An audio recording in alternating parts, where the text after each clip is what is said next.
Ravi was known as the quiet genius of his engineering college.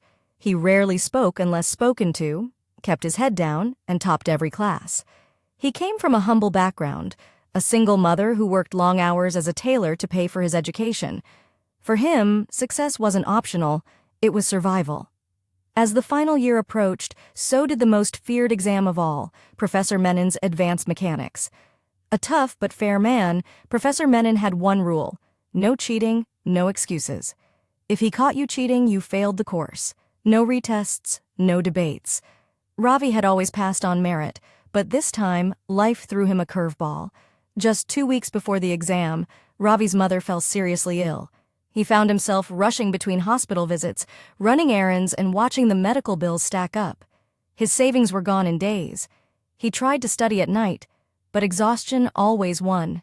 His classmates noticed the dark circles under his eyes, but he brushed off their concern. One evening, while waiting for his mother's test results, he sat next to Arjun, a known slacker who somehow always passed. Arjun said quietly, "I can get you the question paper for Professor Menin's exam. No one will know." Ravi stared at him. "That's cheating." Arjun shrugged. "It's survival. Do you think they'll give you a medal for failing because your mom was sick?" Ravi didn't reply. That night, he didn't sleep. The next morning, Arjun slipped an envelope into Ravi's bag. "You don't have to look, but if you're drowning, don't reject the life jacket." Ravi's hands trembled as he took it out in his hostel room. It was sealed. He placed it on the desk, stared at it for hours, and finally tucked it into a drawer. He didn't touch it, but he didn't throw it away either. On exam day, Professor Menin was stricter than usual. He paced between rows like a hawk. One mistake, one glance sideways, and you were done. Ravi sat down, palms sweaty, trying to calm his thoughts. The questions were brutal. He recognized a few from class, but some seemed vaguely familiar. Was it because he'd studied them? Or were they in the envelope? His mind raced. Every answer he wrote felt like a betrayal of his integrity. Doubt crept in, poisoning his concentration. Halfway through the exam, Professor Menin stopped behind Ravi. "You look troubled," he said softly. Ravi swallowed.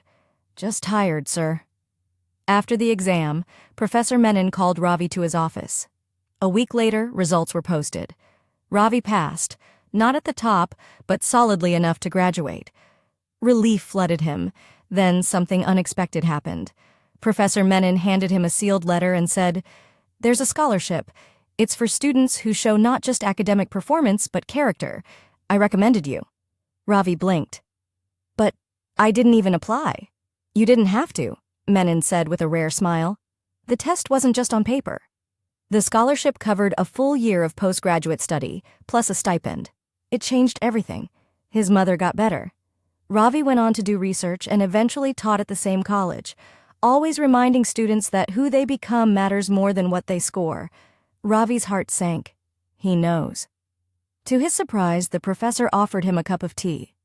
"You're a good student, Ravi, but you haven't been yourself lately. Is everything all right at home?" Ravi hesitated. Something inside him cracked. He confessed everything: his mother's illness, the stress, the envelope.